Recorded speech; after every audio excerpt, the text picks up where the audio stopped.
Shalom! Você está em mais um episódio do podcast Exegese e Exposição. Exegese on demand para você. Aqui é o Davidson Pignon, sou mestre em Ciências da Religião, pastor congregacional, professor de exegese bíblica no seminário e também publisher editorial. Para mim é um grande prazer ter você acompanhando os episódios que lanço todas as semanas neste programa. E aproveitando que você gosta de estudar a Bíblia com bastante profundidade, siga-me nas redes sociais e também conheça todo o material gratuito que eu tenho apresentado para o seu próprio estudo e aprimoramento bíblico. Dê uma olhadinha também nos links abaixo em 2 cursos especiais. O primeiro deles, Introdução à Exegese Bíblica, e o mais recente, A Trindade Revelada nas Escrituras Hebraicas.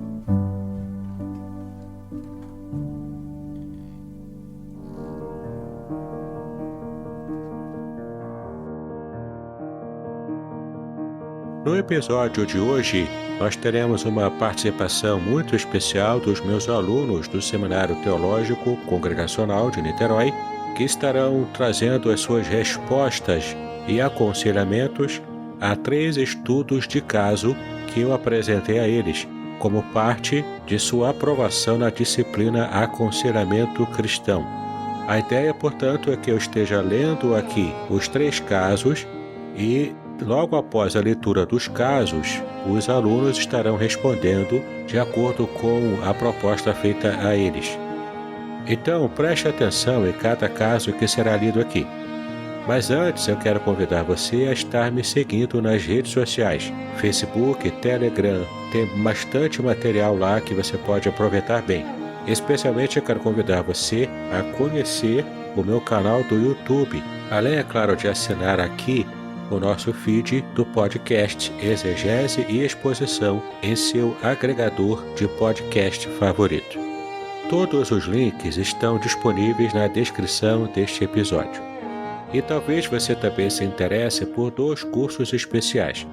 O primeiro, Introdução à Exegese Bíblica, e o segundo, A Trindade Revelada nas Escrituras Hebraicas, além de outros cursos gratuitos que também estão disponíveis para o seu crescimento bíblico e espiritual. Muito bem, vamos então para o primeiro estudo de caso. Trata-se de uma carta que eu colhi na internet, naturalmente substituindo o nome das pessoas para que não haja identificação, e então cada aluno estará dando a sua resposta para o seguinte caso. Meu caro Valdicrey, ontem estive pregando em sua igreja e tive a oportunidade de rever João, o nosso amigo em comum. Não lhe encontrei. João me disse que você e a Valdirene, sua namorada, tinham saído com a turma da mocidade para um acampamento no fim de semana e que só regressariam nesta segunda-feira bem cedo. Eu saí com o João para comer pizza após o culto e falamos sobre você. Bom, João abriu o coração. Ele está muito preocupado com você desde que disse a ele que tem ido com Valdirene para motéis na cidade e às vezes até mesmo ter posto o culto de jovens no sábado à noite. Ele falou que já teve várias conversas com você, mas que você tem argumentado defendendo o sexo antes do casamento como se fosse normal e que pretende casar com a Valdirene quando terminarem a faculdade. Ele pediu a minha ajuda para que eu falasse com você e me autorizou a mencionar a nossa conversa na pizzaria. Eu relutei, pois acho que é o pastor de sua igreja que deve tratar desse assunto. Você e Valdirene, afinal, são membros comungantes dessa igreja e estão debaixo da orientação espiritual dela. Mas o problema é que João me disse que o pastor faz de conta que não sabe que essas coisas estão acontecendo na mocidade da igreja. Bom, como eu sou amigo da sua família fazem muitos anos, desde que vocês frequentaram a minha igreja em São Paulo, resolvi então escrever para você sobre esse assunto, tendo como base os argumentos que você usou diante de João para justificar a sua ida a motéis com a Valdirene. Bom, se eu entendi direito, você está argumentando que não há nada na Bíblia que proíba o sexo antes do casamento. Os alunos deverão trazer o seu aconselhamento ao Valdicrey, que é o jovem que está tendo relações com a sua namorada. Fala, Valdicrey. Tudo bem, meu amigo? Tomei ciência de tudo que tem acontecido com a sua namorada. O João me relatou tudo o que tem acontecido. E na posição de igreja, cara, nós queremos te ajudar. Nós queremos tentar te orientar de alguma forma. Te ajudar nisso. Que você possa ter um entendimento que nós precisamos ter, um entendimento de Cristo, entendimento do que a palavra nos fala. Em Gênesis 9, Deus vai falar para a sua criação, para Adão e Eva, que ele vai falar que sede fecundos e multiplicai-vos. E daí ele abençoa Adão e Eva para multiplicar, ou seja, para fazer sexo. Então, toda união ela precisa ser abençoada por Deus. Eles precisam ter uma união estabelecida por Deus pelos homens. E nós temos visto o quanto que você e sua namorada tem feito de maneira promíscua. Perdoa que se eu estou sendo um pouco evasivo, mas nós não podemos deixar simplesmente algo acontecer dessa forma, assim. Romanos já vai nos dizer que é melhor casar do que viver abrasado. E nós, como igreja, que nós como congregamos juntos, nós não podemos simplesmente viver dessa forma do pecado. Não existe sexo fora do contexto do casamento dentro da Bíblia. Nós temos que viver como Cristo viveu, como a palavra nos orienta. Quero te convidar para nós sentarmos, nós lermos a Bíblia, conhecermos o que a Bíblia fala a respeito disso, não o nosso pensamento. Amigo Valdicrey, gostaria de te dizer primeiro sobre aquilo que é sexo, né? O sexo fora do casamento, ele é simplesmente um ato biológico. Que o ser humano, que o homem, né, ele tem a sua vontade, né, o seu prazer ali, biológico, assim como os animais também têm. Mas o sexo é, antes de tudo, um ato de comunicação, relacionamento e prazer mútuo. É um fortalecimento entre um homem e sua esposa, né, entre ambos. É uma união entre a alma e a mente. E a Bíblia diz, né, que o sexo fora do casamento é duas coisas, são três na verdade. Prostituição, né, que é uma profissão, é a pessoa que vende o corpo ali. O segundo ato é a fornicação, entendeu? E o que é uma fornicação? Fornicação é uma relação sexual entre pessoas não casadas que não envolve dinheiro, ao contrário da prostituição. Geralmente a fornicação ela vem em encontros fortuitos. E a outra relação fora do casamento, sexual fora do casamento, é o adultério, né? Que é a relação fora do casamento. O casamento é um ato civil legalizado pelo Estado e instituído por Deus. E grandes partes das grandes separações são causadas por outras causas. É o contrário, meu querido. A Bíblia incentiva lá em 1 Coríntios, no capítulo 7, no versículo 2, por causa da impureza, que cada um tem a sua própria esposa e cada esposa o seu próprio marido. É o primeiro ato que a Bíblia fala, né? O primeiro não, mas entre vários textos. E lá em 1 Pedro, no capítulo 1, no versículo 15 ao versículo 16, o Senhor nos faz um convite à santidade. Tá bom, meu amigo? Um abraço. E aí, Valdicrey, tudo bem com você? Valdicrey, sobre umas coisas aí eu queria conversar com você um pouquinho. Valdicrey, de acordo com o que diz a Bíblia, você está em pecado ao transar com a sua namorada antes do casamento, cara. Como sou seu amigo de sua família há muito tempo, e já que seu pastor tem ignorado essa sua situação, eu gostaria de lhe dar alguns conselhos, Valdicrei. Quero crer que pelo menos você tem lido a Bíblia com alguma regularidade, pois nela há muitos versículos que condenam a imoralidade sexual, que infelizmente é o seu caso. Mas que fique bem claro, minha atitude em te dar conselhos não é a de bancar o moralista, mas sim a preocupação de um pastor com uma ovelha. Pode crer, em Hebreus 13:4 está escrito o seguinte: o casamento deve ser honrado por todos, o leito conjugal conservado puro, pois Deus julgará os imorais e os adúlteros. Meu irmão Valdicrei, você começou um relacionamento de maneira totalmente errada e certamente ele não terá um bom fim desse jeito. Veja bem, Deus julgará os imorais e os adúlteros.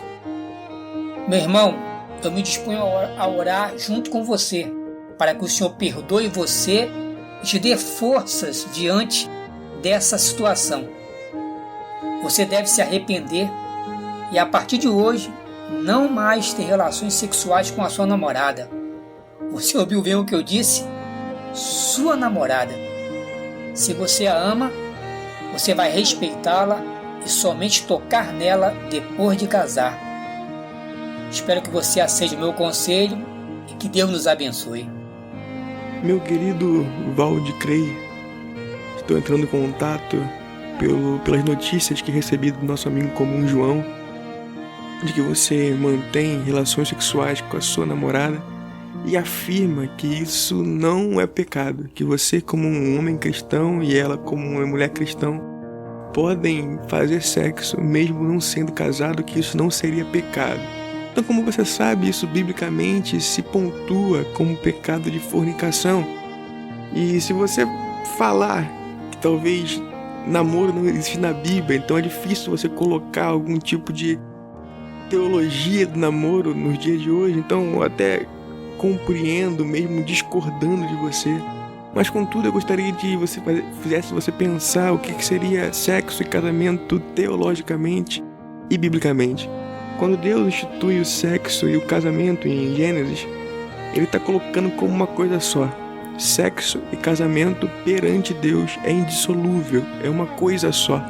Com isso, você praticando sexo sem estar dentro de uma união estável, indissolúvel como o casamento, você se comprometendo a amar a sua esposa, a ser cuidado por ela, viver o cotidiano, você está desperdiçando essa experiência. Sexo foi feito por Deus para ser usufruído e desfrutado dentro de um conceito de casamento. Fora disso, além de ser pecaminoso, é desperdício, porque você desfruta da experiência pela metade ou de forma incompleta. Espero que do fundo do coração você seja abençoado por essa palavra, que você se arrependa dos seus pecados e que viva a plenitude de Deus para você e para sua família. Olá, meu nome é Magno Massulo e meu conselho vai para o Valdicrei. Valdicrei, que foi relatado no texto que ele está tendo relações com a namorada e até mesmo após cultos da juventude, anda acontecendo esses atos. O meu conselho para ele está lá em Romanos 13, do 13 ao 14, que diz: andemos dignamente como em pleno dia, não em orgias e bebedices, não em impudicícias e dissoluções, não em contendas e ciúmes, mas revestivos do Senhor Jesus Cristo, e nada disponhais para a carne no tocante às suas concupiscências. Esse texto foi um texto usado pelo Agostinho. Ele se deparou com esse texto quando ele se converteu. Falou muito ao coração dele. Também fala ao nosso, de que devemos nos revestir do Senhor Jesus Cristo, de que devemos ter uma vida, buscar uma vida em santidade, buscar uma vida limpa do Senhor Jesus Cristo, se revestir do Senhor Jesus Cristo E isso implica em muitas coisas nas nossas vidas. Então, num namoro, o meu conselho que eu tenho para o Valdir Crey é isso, de que ele examine a sua vida em relação à luz da Bíblia, porque isso pode trazer muitos malefícios para a sua vida. Esse relacionamento, da forma que está sendo conduzido, pode trazer muitos prejuízos para ele espiritualmente, e que ele deva rever isso, ele com a sua namorada. E é isso. Esse é o meu conselho, o Valdir Crey. Um abraço. Muito bem, nós estaremos agora lendo o estudo de caso 2, também retirado da internet, dessa vez de uma passagem policial. Mais uma vez eu estive mudando os nomes. Nara Leão, 37 anos, cozinheira. Sofre violência doméstica pelo marido desde 1985. No início de casada, sofreu abuso sexual por parte do companheiro. Há 2 anos ficou acamada devido a uma doença. Eresino, companheiro de Nara Leão, tem 53 anos. Pedreiro, alcoolista, separado de corpos da primeira esposa, com quem teve 3 filhos. Marcião, 17 anos, filho primogênito de Nara Leão com Eresino, está envolvido com drogas. Nara Leão é companheira de Eresino há 20 anos.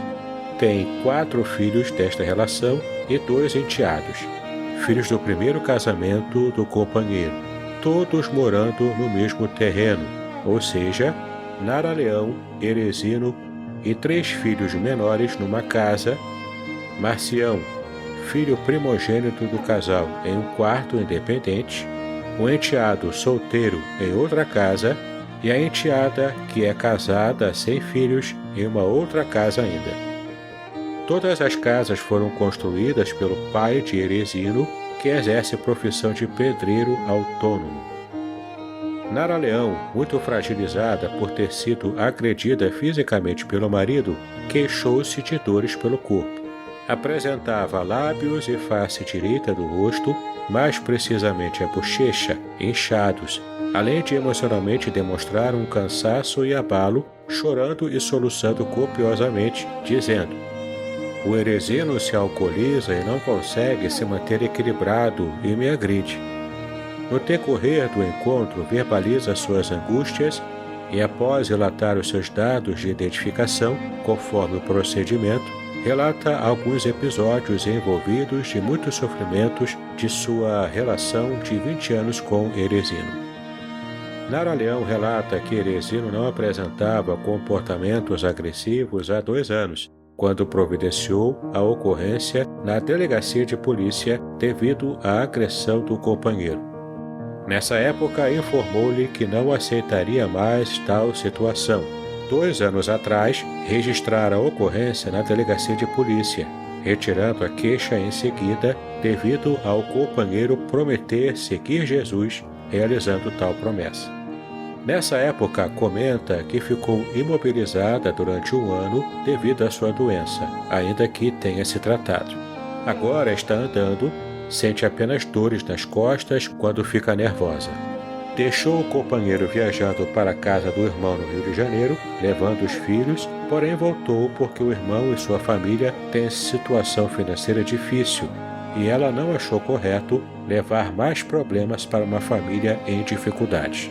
Relata estar preocupada com os filhos do sexo masculino que estão apresentando comportamento semelhante ao do pai. Deve ser biológico, diz Nara Leão. Associa os comportamentos dos filhos ao de Eresino. Acrescenta ainda que o pai de Eresino era violento com os filhos. Exercia a prática de violência do tipo amarrá-los no tronco e espancá-los. Era alcoolista e abusava sexualmente de sua esposa, que era a sogra de Nara Leão. Eresino foi o filho caçula e somente soube desses fatos pelos irmãos que contaram para ele tais atrocidades. Neste segundo caso, os alunos devem dar alguns conselhos para a Nara Leão. meu nome é Pedro Drummond e o meu conselho para Nara Lady é, em primeiro lugar, buscar uma medida restritiva junto ao Estado para poder garantir a segurança dela e dos filhos. No que diz respeito a essa irmã lutar pelo casamento dela ou buscar o divórcio, o meu conselho se baseia no dever conjugal de amor e respeito mútuo. Paulo, em 1 Coríntios capítulo 7, diz no versículo 13 que se uma mulher tem marido descrente e ele consente em habitar com ela, ela não deve deixá-lo, porque esse marido é santificado através da mulher, da mesma forma que uma mulher descrente é santificada através do marido. Entretanto, quando a gente lê o versículo 15, ele também diz que se o descrente se apartar, ela deve se apartar também, porque não pode ficar vivendo em servidão, porque Deus nos chamou para a paz. Essa irmã, para que consiga gozar a paz em Cristo, consiga viver uma vida de plena paz, ela precisa se apartar desse marido que pretende deixá-la. E com que base nós falamos que ele pretende deixá-la? Porque quando a gente vai para Efésios capítulo 5 e lemos o versículo 25, a gente entende que o marido ele tem o dever de amar a sua esposa assim como Cristo amou a igreja, santificando-a e purificando-a, assim como é feito com a água e com a palavra. Então, Eresino demonstra a todo momento que já está se apartando da esposa quando ele se aparta dos seus deveres conjugais e dos seus deveres como marido. Eu sou Rosiméria Arduino, seminarista do 3º período do Seminário Teológico Congregacional de Niterói. Estou fazendo o aconselhamento cristão da Nara Leão. Querida Nara Leão, após ouvir todo o seu relato, eu quero lhe dizer que acho extremamente louvável que você deposite suas esperanças de uma boa qualidade de vida em Cristo Jesus. Sem dúvida alguma, esse é o melhor caminho. Entretanto, preciso te chamar a atenção para outros aspectos da sua vida, que também são dignos de nota e observação. Como, por exemplo, a questão do álcool do seu marido, que, no meu entender, pouco tem de espiritual, ou quase nada. O alcoolismo ele é uma doença e, como tal, precisa ser tratado. E a violência também. Não estou te dizendo com isso que Jesus não possa operar uma mudança significativa na vida daqueles que verdadeiramente creem no sacrifício da cruz. Sim, ele pode. Mas essa mudança não se dá da mesma forma em todas as pessoas. Em algumas ela acontece mediante grandes períodos de caminhada. E um tratamento adequado faz parte dessa caminhada. Há na sua história um círculo que deve ser quebrado, precisa ser quebrado. E eu creio que você sabe disso, porque vejo que você já fez algumas tentativas. Eu sugiro que você volte para a casa do seu irmão, que foi um lugar que me parece que você se sentiu mais seguro e tranquilo. Se você teve alguma dificuldade em estar lá e contribuir para as despesas, porque trata-se de uma família carente, quero te dizer que nós estamos aqui como igreja para ajudá-la nesse sentido. Te aconselho também que você busque um acompanhamento psicológico especializado para falar um pouco mais e com propriedade dessas dores emocionais que te acometem e que te deixam cansada, triste, para dividir um pouco o peso dessas preocupações com seus filhos. E eu tenho certeza que vai aliviar o peso das suas costas, as dores das suas costas. No mais, eu deixo para você o versículo 10 de Eclesiastes 9.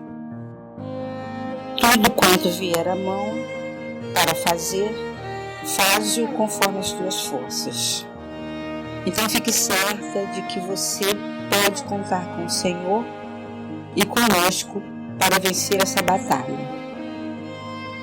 Quero frisar para você que você não está mais sozinho. Um grande abraço, que Deus te abençoe. Podcast Exegese e Exposição. Exegese on demand para você.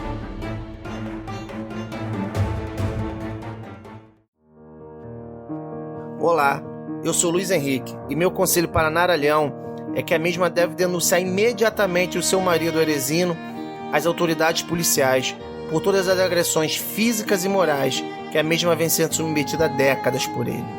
Infelizmente, a violência contra a mulher no meio cristão vem sendo cada vez mais corriqueira.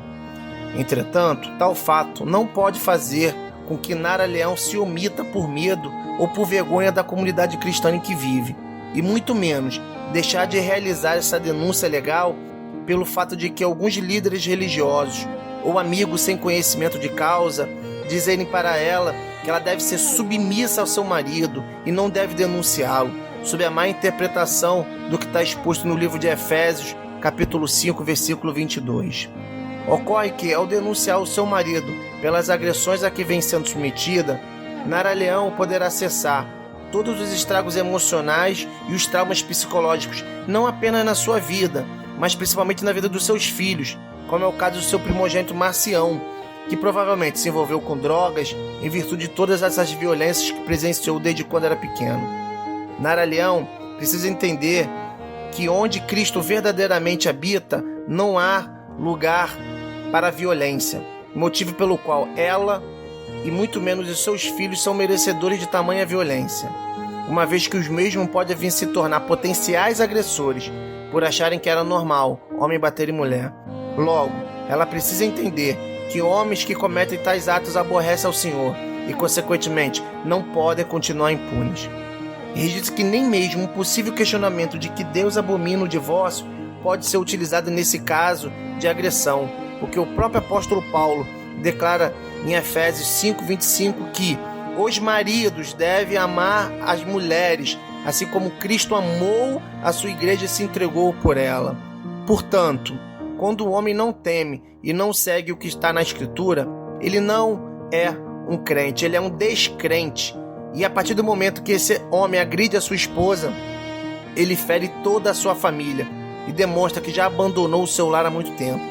Portanto, Nara Leão, não tenha medo, não tenha vergonha, não se cale, uma vez que esse seu silêncio pode te matar e destruir a sua geração. Eu, Natália de Alexandre Pinheiro, aconselho a Nara Leão a pedir o divórcio e entrar com uma medida protetiva em face do Eresino, uma vez que um homem que teme a Deus verdadeiramente ama, protege e cuida de sua esposa, o que não é o caso presente. É possível perceber danos causados aos filhos pela experiência de presenciar e vivenciar um casamento onde não há respeito, mas violência. Violência que chega até eles e no fim influencia negativamente em suas vidas. Então, usando como base o texto de Paulo em 1 Coríntios 7,15, que diz assim: Mas, se o descrente se apartar, aparte-se, porque neste caso o irmão ou irmã não está sujeito à servidão, mas Deus chamou-nos para a paz. Até porque um homem que não segue as Escrituras é um descrente, e nesse momento ele já abandonou sua família. Olá, eu sou Jane Lemos e meu conselho para Nara Leão é o seguinte: querida Nara Leão, eu vou te aconselhar como mulher, advogada e irmã em Cristo. Em primeiro lugar, você não está sozinha. Em média, morrem 3 mulheres por dia no Brasil, vítimas de seus companheiros. E as que não morrem seguem machucadas e tristes, como você. A violência age feito uma espiral. Ela não atinge só a mulher.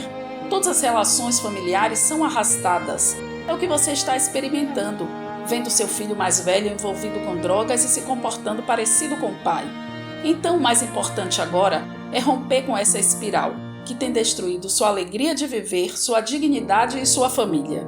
Quando você registrou um boletim de ocorrência há vários anos, terminou retirando a queixa, pois seu Eresino prometeu seguir a Jesus, não é mesmo? Pois bem, a lei mudou. Agora está valendo a Lei Maria da Penha, e se você fizer um novo BO, não tem mais como voltar atrás, pois o Ministério Público é que vai assumir sua defesa numa ação penal incondicionada, justamente para evitar que a mulher retire a queixa e continue numa situação de violência. Entendeu, amiga? Outra opção para você é a justiça restaurativa. É um procedimento feito nos juizados criminais com o auxílio de um profissional.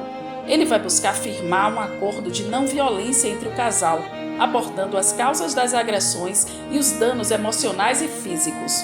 E os filhos podem participar também, mas é um procedimento voluntário, então é preciso que seu Eresino aceite. Para finalizar, eu queria dizer para você, como irmã em Cristo, o seguinte: muitas mulheres evangélicas se calam diante da violência, dizendo que têm que ser submissas aos maridos. Porém, quando a Bíblia diz em Efésios 5, a partir do versículo 22, mulheres, sujeitai-vos a vossos maridos como ao Senhor, ela diz também, assim devem os maridos amar as suas próprias mulheres, como a seus próprios corpos. Quem ama a sua mulher, ama a si mesmo. Percebe, minha irmã? É uma relação mútua. A mulher é submissa ao marido que a ama como a seu próprio corpo. E quem ama a si mesmo não se agride. Portanto, não agride a sua mulher, pois os dois formam uma só carne. Você pode pensar, mas Deus abomina o divórcio. Leia 1 Coríntios 7,15, que diz: todavia, se o descrente separar-se, que se separe. Em tais casos, o irmão ou a irmã não fica debaixo de servidão. Deus nos chamou para vivermos em paz. Se o marido não teme a Deus, se agride mulher e filhos, ele é um descrente que já abandonou o lar há muito tempo. O divórcio, na prática, já aconteceu. Vou deixar você meditando nessas palavras. Conte comigo na sua decisão. Ore, mas lembre que dentro da palavra oração tem a palavra ação. Deus te abençoe. Muito bem, o nosso terceiro e último estudo de caso é um relato de alguém que também precisa de ajuda. Em um período muito difícil de sua vida, com 2 filhos pequenos para cuidar, Lala Land, moradora no interior de São Paulo, enfrentou a separação do marido. O momento a deixou tão vulnerável que a depressão e a síndrome do pânico tomaram conta da sua rotina. Diz ela: demorou muito tempo para eu saber que estava com depressão e síndrome do pânico. Um dia fui ao mercado perto de casa e comecei a passar mal. Não conseguia voltar para casa, pois tinha a sensação de morte, coração palpitando e muita falta de ar. Fui ao pronto-socorro, onde o médico pediu para que eu ficasse em pé. Eu achava que não ia conseguir e que cairia, mas depois de muita insistência, me apoiei na mesa e levantei. Ele aferiu a minha pressão, receitou um floral e me mandou de volta para casa, para deitar e não pensar em nada. Diagnóstico: síndrome do pânico e depressão. Foi nesse dia que descobri. Depois que me separei, um turbilhão de coisas pesou nas minhas costas e na minha mente. Meus 2 filhos eram pequenos e eu tinha uma responsabilidade imensa dali para frente. Eu me senti sem chão. Não estava sozinha, mas me sentia sozinha. Com o diagnóstico, eu fiquei em choque. Achava que estava tudo normal, vivendo enclausurada, mas foi aí que lembrei de como era a minha vida antes, e então me assustei. Neste terceiro estudo de caso, os alunos devem dar o seu conselho para Lala Land.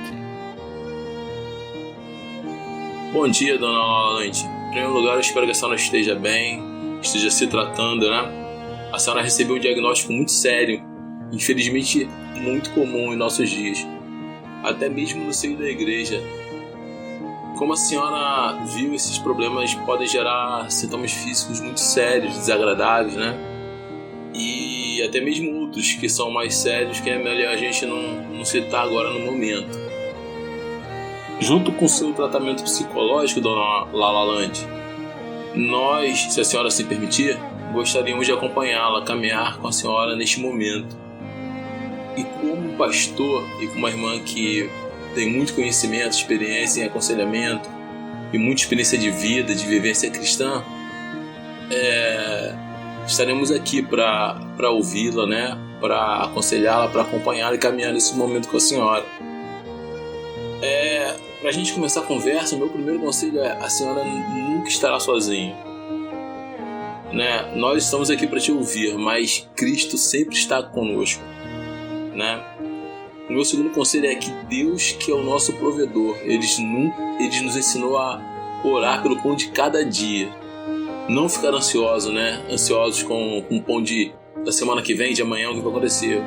Ele nos ensinou a orar lá em Mateus 6, a pedir pelo pão de cada dia, sem ansiedade. Que a ansiedade, quando a gente fica muito ansioso, a gente começa a duvidar se Deus pode ou não nos prover e nos sustentar, né?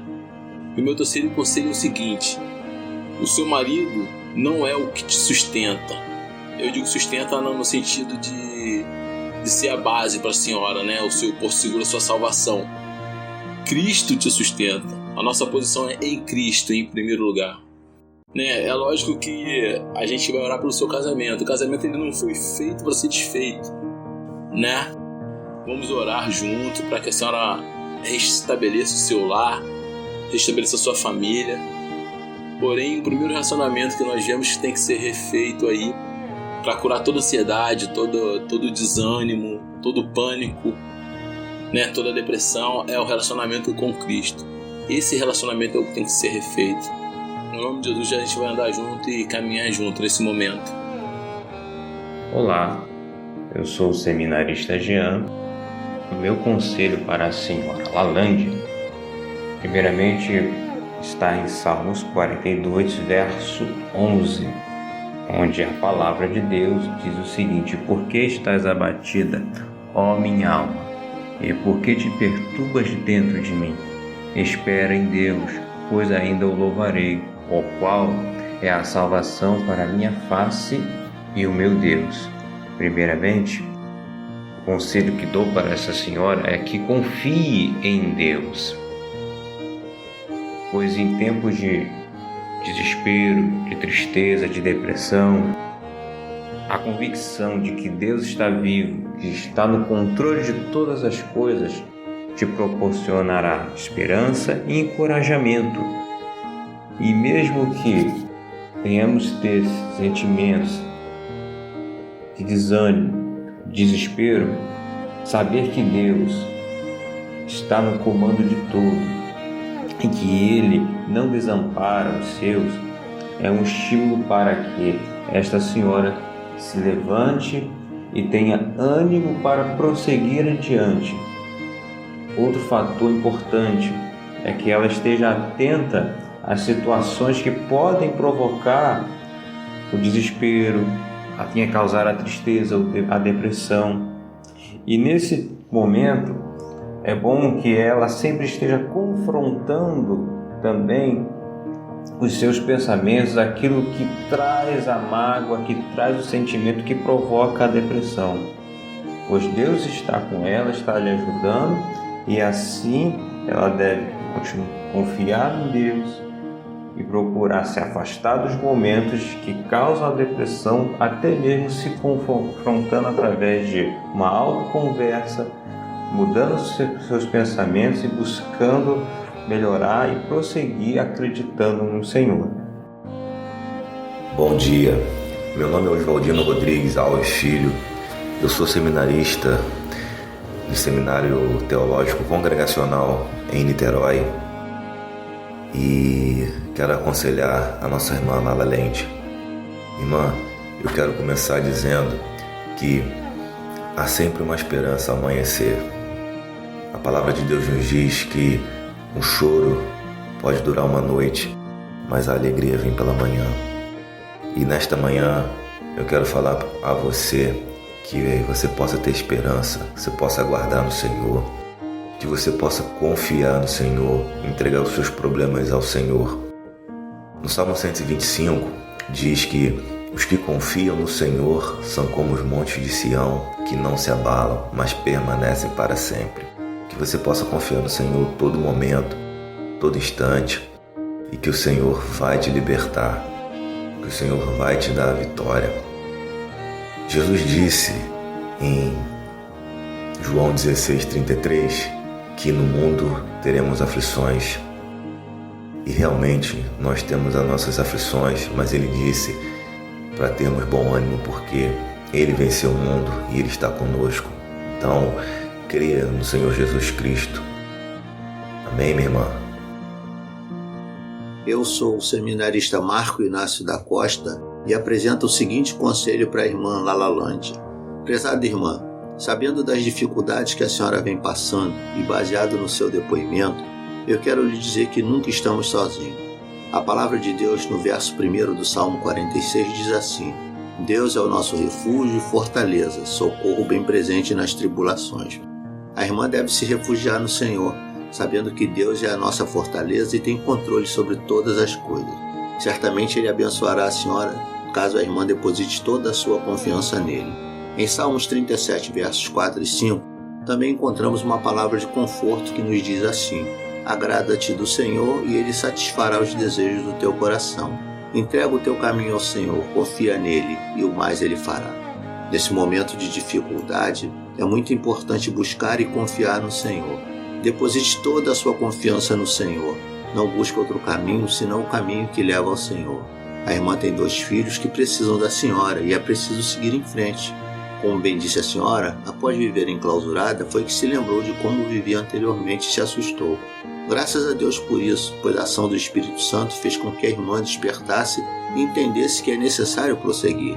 Mais uma vez eu exorto a irmã a buscar e confiar em Deus, pois o Senhor fará com que a irmã saia desse quadro e abrirá novos horizontes para a irmã e sua família. Siga em frente e daqui a algum tempo a senhora verá que isso tudo faz parte do passado, porque a irmã viverá um novo tempo, um tempo de paz, saúde e felicidade. Finalizando, eu recomendo, caso seja possível, e a senhora aceite minha sugestão recebendo esse cartão, que a irmã procure em meu nome a renomada doutora Rosemary Arduin, psicóloga experiente e irmã em Cristo, de minha inteira confiança, que muito poderá contribuir com o auxílio de seu tratamento. E assim que Deus te abençoe e lhe dê força, alegria e bênção necessária para que a senhora siga em frente. Amém. Olá, eu sou Francisco Vilela.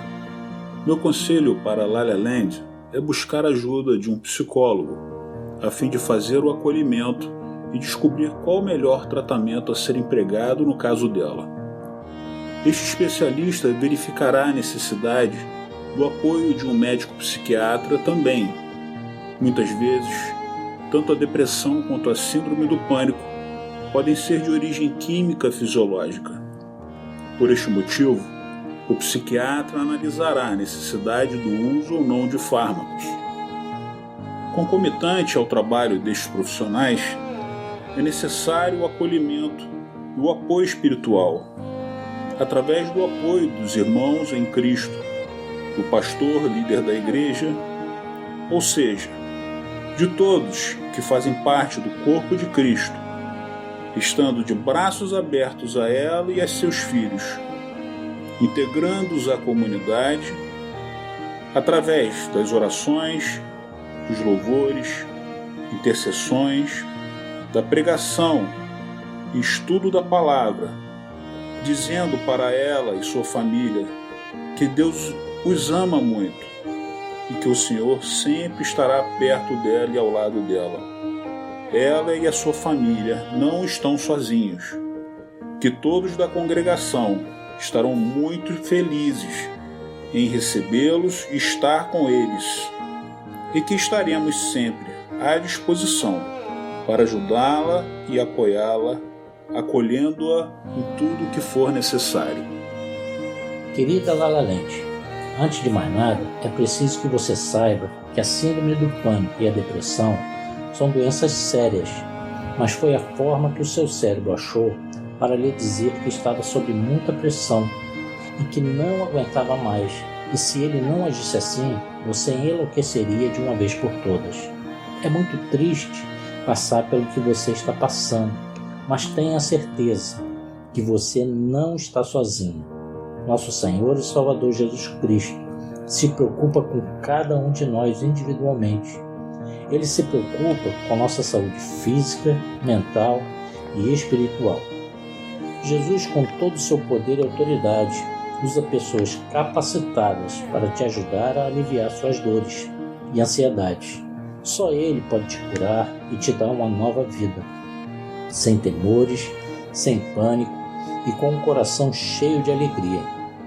O apóstolo Paulo, em sua carta aos Filipenses, no capítulo 4, versículo 11, ele diz que aprendeu a viver contente independente da situação que estava passando. É importante você não se culpar por estar doente. Nós não temos controle sobre essas coisas. Elas acontecem independente de nossa vontade. Procure relaxar e colocar todas as suas angústias, todas as suas dúvidas, todas as suas ansiedades aos pés de Cristo. Creia no amor de Deus por você e sua família. Mesmo que você não o sinta, tenha certeza que Ele está pertinho de você. No Salmo 34, versículo 18, nós lemos: perto está o Senhor dos que têm o coração aquebrantado e salva os de espírito abatido.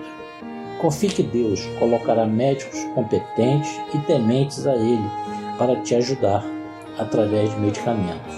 Não interrompa o tratamento até que o médico lhe dê alta. Converse com Deus sobre nossa orientação e que Ele te abençoe em nome de Jesus. Amém? Muito bem, espero que você tenha gostado de todas as respostas oferecidas pelos meus alunos e espero que, de alguma forma, este episódio também tenha contribuído para o seu conhecimento e esclarecimento acerca de algumas questões naquilo que a Bíblia nos ensina, inclusive para lidarmos com situações que envolvem problemas emocionais. Essa foi uma disciplina bastante interessante que eu pude estar aplicando com os meus alunos, dando a eles bases tanto psicológicas quanto também bases bíblicas para que haja um aconselhamento adequado para cada situação que forem enfrentar na prática ministerial. Muito bem, ficamos por aqui então com este episódio. Eu convido você a estar me seguindo nas redes sociais. Conheça todo o material disponível gratuitamente a você que deseja estudar mais a Palavra de Deus. Que Deus abençoe os seus estudos, paz e bênção sobre a sua vida.